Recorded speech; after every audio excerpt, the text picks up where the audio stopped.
사역자의 자세에 대해서 잠깐 좀 나누고, 자, 우리 히브리서 12장을 먼저 가보세요. 히브리서 12장. 히브리서 12장. 사역자들이 자기 자신을 준비해야 될 것이 있는데 이게 물론 단숨에 되지 않아서 늘 염두에 두고 있어야 될 부분이거든요. 히브리서 12장 14절. 자, 히브리서 12장 14절 읽겠습니다. 시작. 모든 사람과 더불어 화평함과 거룩함을 따르라. 이것이 없이는 아무도 주를 보지 못하리라. 이게 굉장히 중요해요, 여러분. 성도들한테도 중요한 얘기지만 사역자들한테는 더더욱 중요해요. 모든 사람과 더불어 화평함과 거룩함을 따르라고 돼 있죠. 모든 사람과 더불어서. 이게 여기에 다 들어가요. 사역은 전부 다 어떤 질서, 권위와 질서 안에서 사역을 하게 되는데, 자, 권위자하고 사이가 안 좋아요. 그러면 모든 사람하고 화평함이 없잖아요. 그죠? 그럼 사역을 못 해요. 그럼 사역이 안 이루어집니다. 권위를 잘 지키고 질서를 잘 지켜야만 사역이 이루어집니다. 또 서로 지체 간에 서로 사이가 안 좋아. 또 거룩함도 없어. 세속적이야, 완전히. 사역 끝나면 같이 술 먹으러 가고 이러면 안 되죠. 아, 오늘 사역 좋았어? 짠! 이러면 안 될 거 아니야. 그러니까 모든 사람과 더불어서 화평함과 거룩함을 따라야 한다. 이것이 없이는 어때요? 아무도 주를 보지 못한다. 아멘이세요? 그러니까 서로 사랑하지 않고 자기 질서 안에 순종하지 않고 권위 아래 순종하지 않으면서 어떻게 주님을 보지 못해요, 그 사람들은. 주님을 보지도 않고 주의 음성을 듣지도 않는데 어떻게 사역을 하냐고요. 그러니까 이게 굉장히 중요합니다. 아멘이십니까? 그러니까 우리가 살다가 내 주변의 사람들과 갈등이 자꾸 일어나. 그럼 여러분 자기를 돌아봐야죠. 자기를 자꾸 돌아봐야 돼요. 내 안에 뭐 때문에 자꾸 갈등이 일어날까? 왜 저 사람과 내가 화평이 안 될까? 교회에서는 너무 잘 지내는데 집에 가면 남편하고 허구한 싸워. 그것도 모든 사람에 속하잖아. 남편도.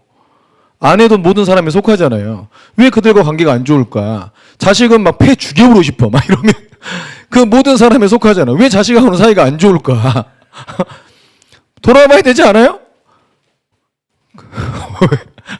분위기도 심각해지네. 자, 여러분 사역을 하려면 일단 모든 사람과 더불어 화평함과 거룩함을 따라야 돼요.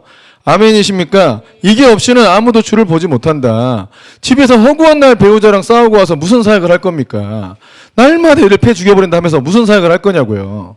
안 되는 거예요. 또 지체들 누구는 마음에 들고 누구는 또 싫고 이러면 사역 못해요. 그래가지고는 자기보다 좀 못나면 좀 무시하고 좀 잘나면 좀 돈 좀 많이 있으면 또 싸바싸바하고 막 이런 사역 못해. 사역자도 아니고 일반 기본 인격도 안 돼 있어. 그러니까 모든 사람과 더불어서 화평함과 거룩함을 따르라. 이 말씀을 새기고 내 모든 사람 해야 돼. 모든 사람. 내가 마음에 드는 사람. 이 사람하고는 잘 맞는데 저 사람하고는 잘 안 맞네. 이러면 안 돼요. 그냥 모든 사람과 더불어서 화평함 그리고 거룩함을 따라야 한다. 그래서 어떤 그 인간 관계적 갈등이 생기면 우리는 일단 그 인간 참 이상하다 이렇게 생각하기보다 자기를 좀 돌아보지 않습니까? 그죠? 그거 아세요? 자기가 문제가 있어서 항상 갈등이 생긴다는 거를? 그건 항상 그래요, 여러분. 항상. 근데 또 뭐 때문에 갈등이 생긴 줄 아세요? 되게 이제 제가 고등학교 때인데 걔가 고등부 어느 교회 회장이고 목사님 아들이었는데 앞에 나가서 막 춤추고 이런 걸 너무 좋아했어요. 그러니까 또 고등학교 때 수업 시간에 앞에 나와가지고 막 춤을 춘 거예요. 드럼도 되게 잘 쳐.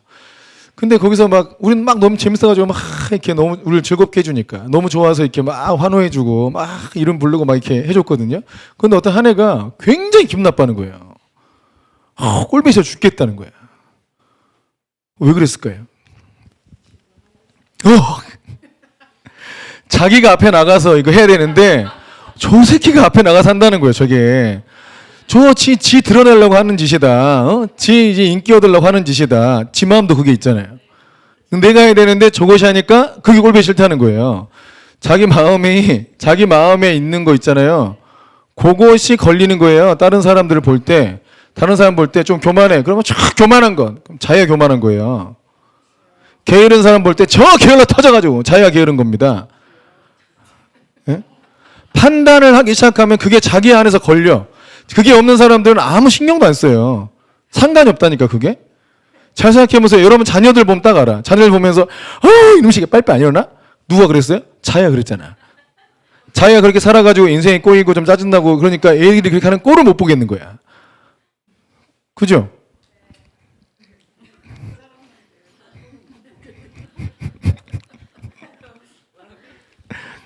내 안에 가시가 있으면 상대방이랑 부딪혀요. 그러니까 뭔가 갈등이 생기면 아, 내 안에 뭐가 있나 보다.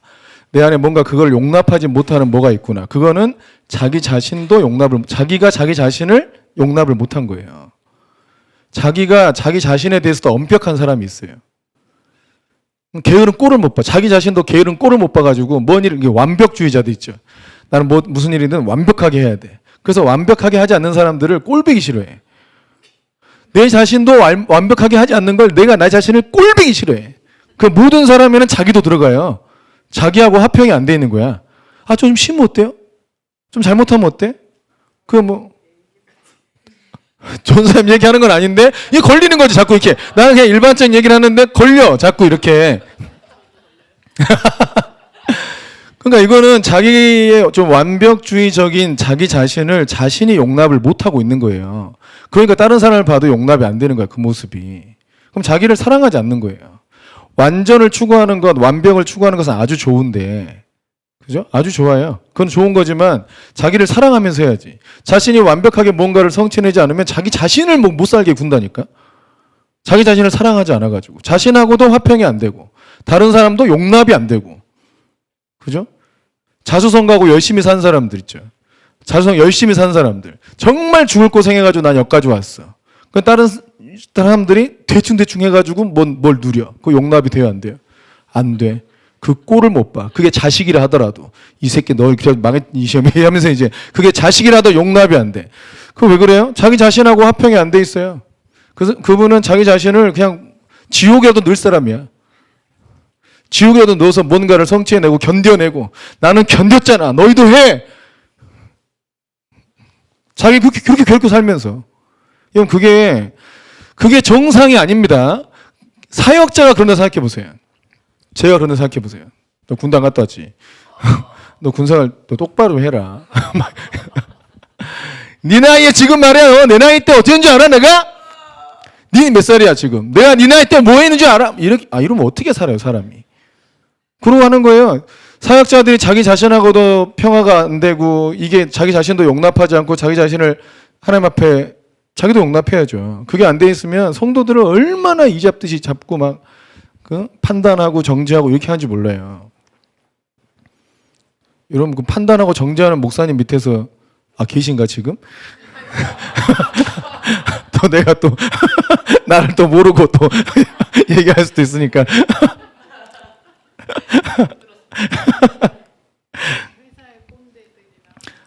그러니까 그분들은 왜 그러냐? 자기 자신도 사랑하지 않아서 그런 거예요. 자기 자신을 용납하지 못한다니까. 근데 또 15절 봐보세요. 너희는 하나님의 은혜에 이르지 못하는 자가 없도록 하고, 여기 유명한 말 나오죠. 쓴뿌리가 나서 괴롭게 하여 많은 사람이 이로 말미암아 더럽게 되지 않게 하며. 쓴뿌리가 나오죠. 쓴뿌리. 그죠? 쓴뿌리. 자, 사역자의 기본적으로 제일 중요한, 이거 굉장히 어렵지만 여러분 사역자들의 자기 관리가 제일 중요해요. 제일 중요하고 이게 전부야 사실 어떻게 보면. 모든 사람과 화평함과 거룩함을 따르는 건 늘 마음에 생각하세요. 정말 내가 이 사람을 사랑하고 있는가, 또 나를 내가 사랑하고 있는가, 또 뭔가 갈등이 일어나면 내 안에 내가 용납하지 못하는 내 자신이 있구나. 그래서 내 저 사람의 허물이 자꾸 보이고 그 사람의 그 허물 때문에 저 사람이 싫구나. 왜 싫어요? 내가 자기 자신을 싫어하기 때문이에요. 네? 아닌 것 같으세요? 자, 쓴뿌리가 나요, 쓴뿌리. 근데 그게 이제 또 쓴뿌리. 이게 사역자들한테 쓴뿌리가 엄청 많아요. 이놈의 쓴뿌리. 이 쓴뿌리 때문에 주변 관계가 다 깨져요. 그러니까 쓴뿌리가 아직 해결되지 않은 사람은 사역을 하면 안 돼요. 정말 이게 중요하더라고요. 쓴뿌리 해결 안 되면 누구를 이끌고 누구한테 영향을 미치고 하나님의 말씀을 전해주고 하나님 나라, 하나님의 어떤 이미지를 계속 보여주잖아요. 근데 쓴뿌리가 자기 안에 있어가지고 누구도 용납 못하고 막 하고 날 싸우고 막 이럴 수가 있어요. 어떤 목사님은 일본에 선교하셨는데 그 목사님은 진짜 모든 성도와 싸웠다더라고요.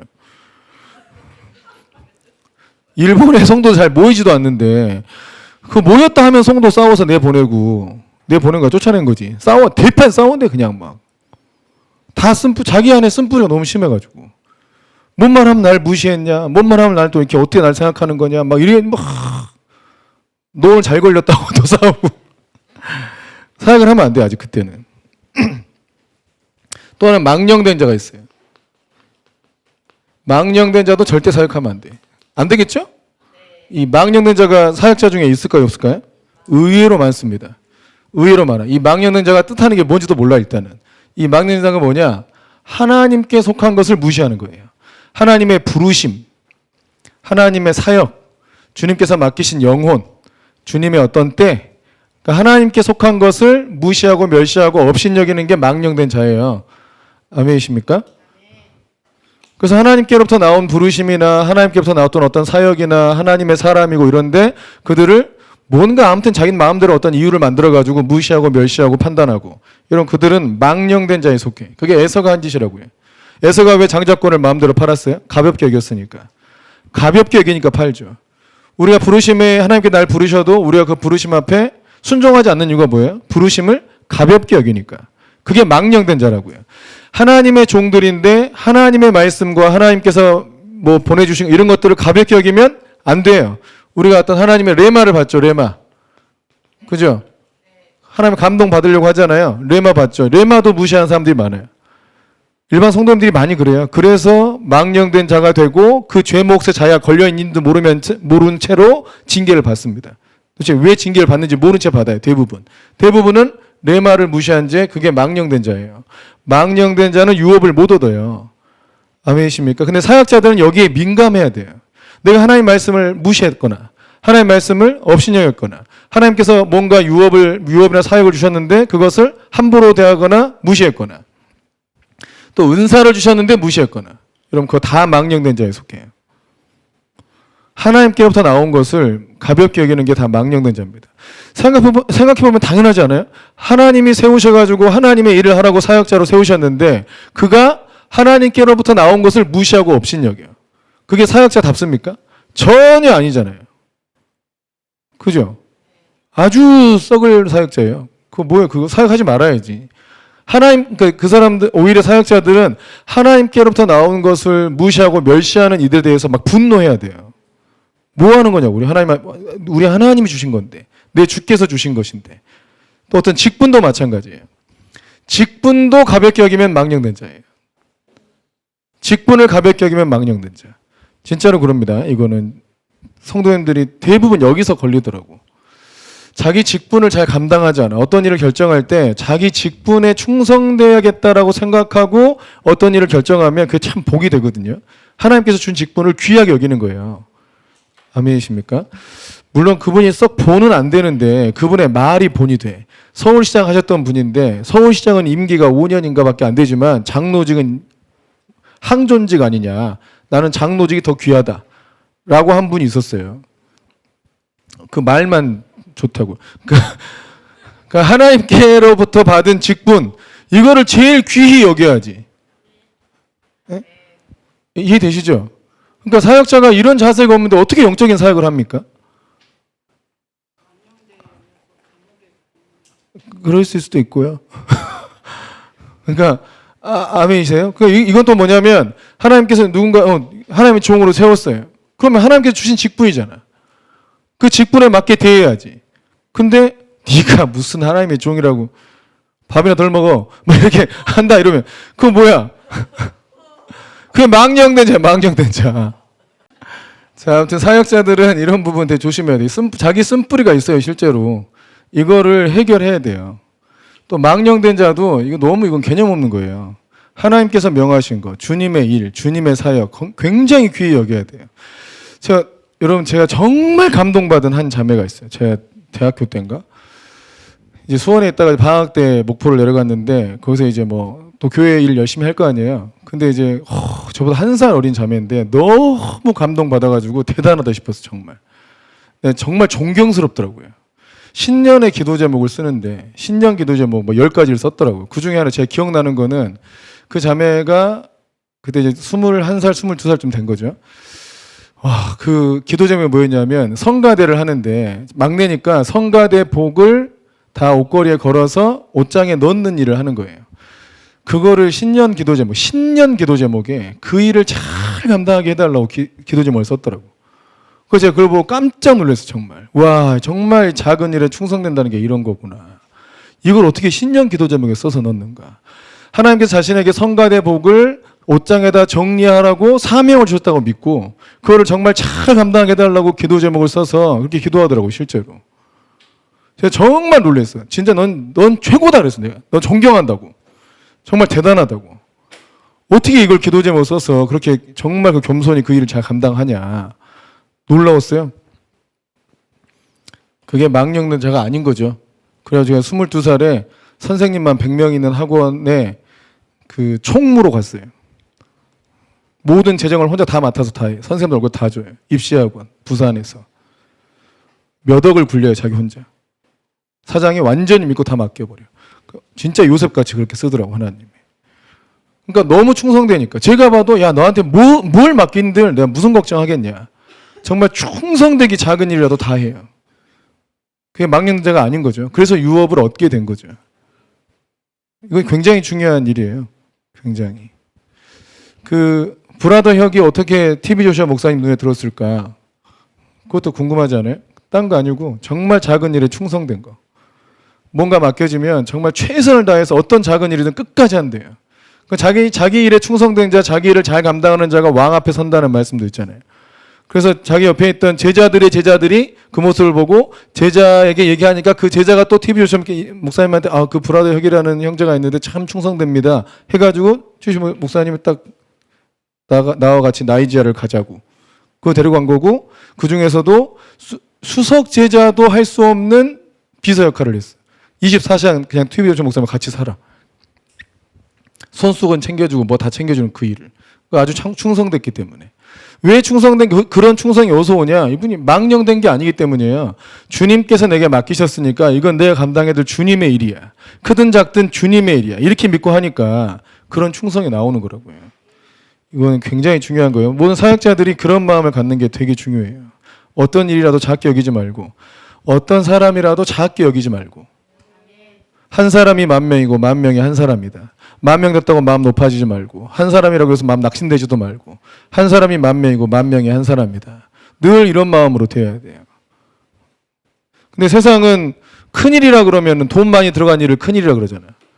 규모가 크면 큰일이라 그러고 하나님 나라 일은 잘 봐보세요. 주님의 큰 일은 어느 시골에서 애 하나 태어난 일이에요. 주님의 큰 일은 어느 시골에서 기름 하나 붓는 거. 그게 주님의 큰 일이에요. 그러잖아요. 별것도 아닌 일일 수 있어. 근데 그 일이 주님이 맡기신 큰 일이에요. 아멘이십니까? 그런 자세가 되게 중요해요. 제가 목포 사랑의 교회에서 찬양팀 인도하다가 청년들이 막 찬양팀을 하고 싶어요. 왜냐 앞에 다 서가지고 몇천 명이 앞에 서서 막 찬양 인도하고 자기 막 은혜 받는 모습 막 이렇게 하면 또 사람들이 인기 생기고 그러잖아요. 막 울고 막 할렐루야 막 이러면 또 인기 있고 막 옆에 싱어만 해도 약간 그런데 리더까지 하면 막 자기가 또 멋지게 멘트 날려가지고 또 이렇게 감동도 주고 싶고 막 이런 게 있잖아요. 그러니까 이게 정말 주님 앞에 예배를 드리려고 하는 게 아니라 쇼를 하고 싶어하는 청년들이 있어요. 그런 마음이 있는 청년들이. 그 뭐 청년대학부 찬양도 하는데 그 찬양 리더가 이제 어딜 가게 돼가지고 다른 사람을 세워야 됐어. 근데 그때 부리더를 하고 있는 형제가 있었는데 저는 그 형제의 마음이 별로 충성되다 여기지 않았기 때문에 걔한테 리더를 줄 생각이 없었거든요. 근데 자기는 당연히 자신이 브리더니까 자기가 리더를 될 거라고 생각하고 있더라고요. 그 자신이 리더 가고 나니까 목사님 이제 제가 리더 하는 거죠? 이렇게 하길래 아니? 누가 그래? 그랬더니 제가 브리더니까요. 그럼 브리더 해, 브리더. 넌 브리더니까 브리더 하라고. 왜 리더 하려고 그래? 리더가 없잖아요. 리더는 따라 세울 거예요. 여기가 열받아 하는 거예요, 너무. 당연히 자기 자리인 줄 알았는데 목사님이 나한테 안 줬다 이거예요. 그게 왜 당연히 네 자리냐. 그래서 제가 그랬어요. 내가 너한테 하나 물어보겠다고. 너 청년대학부 예배 때 앞에 찬양인도 하는 거. 근데 그거 안 하고 이제 소그룹에서 3명 4명 모여있는 소그룹에서 기타 치고 찬양인도 하라면 할 거냐? 그랬더니 제가 그걸 왜 합니까? 저 같은 사람이 거기서 왜 찬양인도를 하냐고. 그래서 너 안 시키는 거야. 그 말을 또 실제로 했어요. 놀랍지 않아요? 그 말을 또 실제로 했어. 속으로는 할 것이지. 설사 그렇게 생각한다 하더라도 속으로 생각해야지. 근데 그 말을 제가 그런 걸 왜 합니까? 그런 데는 더 낮은 애들이 하는 거고 자기는 그 사람들 많은 데서 앞에서 집회에 인도하듯이 해야 된다는 거예요. 너는 찬양팀을 하지 말아라. 제가 찬양팀 하지 말고 찬양팀 후원만 해. 사업하고. 하지 마라 그랬어요. 왜 그래요? 망령된 자예요, 그가. 그 망령된 자가 찬양인도 한다고 복이 되겠어요? 은혜가 되겠냐고요. 그게 망령된 자라고요. 작은 일이면 안 해요? 작은 일을 잘 감당해야 충성된 자라고 하는 건데, 큰 일은 누구는 잘 감당해요. 무거우니까. 작은 일을 감당하는 게 어려운데 거기에서 사람의 본질이 나와요. 작은 일을 감당하는 걸 보고 이 사람이 정말 댐댐이가 괜찮은 사람인지 아닌지를 아는 거라고요. 누군가를 테스트하나 생각해 보세요. 내가 이 사람한테 뭔가 큰 유업을 주려고 그래요. 그 사람 테스트할 때 큰 일을 맡기겠습니까? 작은 일을 맡기겠습니까? 당연히 작은 일을 맡겨보고 이 사람이 작은 일을 어떻게 감당하는지를 보고 사람의 인격이나 성품을 확인하는 거죠. 하나님께서 우리에게 작은 일을 맡기죠. 근데 작은 일을 무시하는 거예요. 주님, 갑자기 왜 좋은 사람 편나지? 우리 나이 먹었다고 이제 부엌대기나 시키고 진짜. 우리 데이비스턴 주방 담당해 주실 때 전사님인데 말씀 전하고 이런 거 하나 안 시키고 주방 시킨다고 처음에 시험 들었어. 왜 나한테 진짜 나이 먹었다고 이제 말씀 전하고 이런 거 안 시키고 주방 같은 거 섬기게 하란다고 막 이렇게 나빴다고. 그것도 순종하셨잖아. 하나님, 내가 순종하겠습니다. 알겠습니다. 하고 해봤더니 해보니까 우리 데이비스턴에서 제일 중요한 게 주방이었거든요. 맛있게 먹으니까 애들이 학교를 온 거예요. 처음에 데이비스턴 할 때는 자기들은 학교 안 가고 여기로 오니까 막 나도 학교 가고 싶어 좀 이런 게 있을 거 아니에요. 근데 밥을 특별히 잘 나와. 밥이 특별히 잘 나오니까 애들이 밥 먹으러 와. 진짜 밥 먹으러 오고 저희도 밥 먹으러 가고. 그 밥 없으면 못 살겠더라고. 그러니까 데이비스턴의 가장 최강점이 점심 식사였어요. 그러니까 그렇게 귀히 쓰셨잖아요. 네? 주님은 항상 귀한 일을 맡기신다. 그러니까 이거 꼭 버리세요. 여러분, 하나님께 속한 건 전부 다 귀한 것입니다.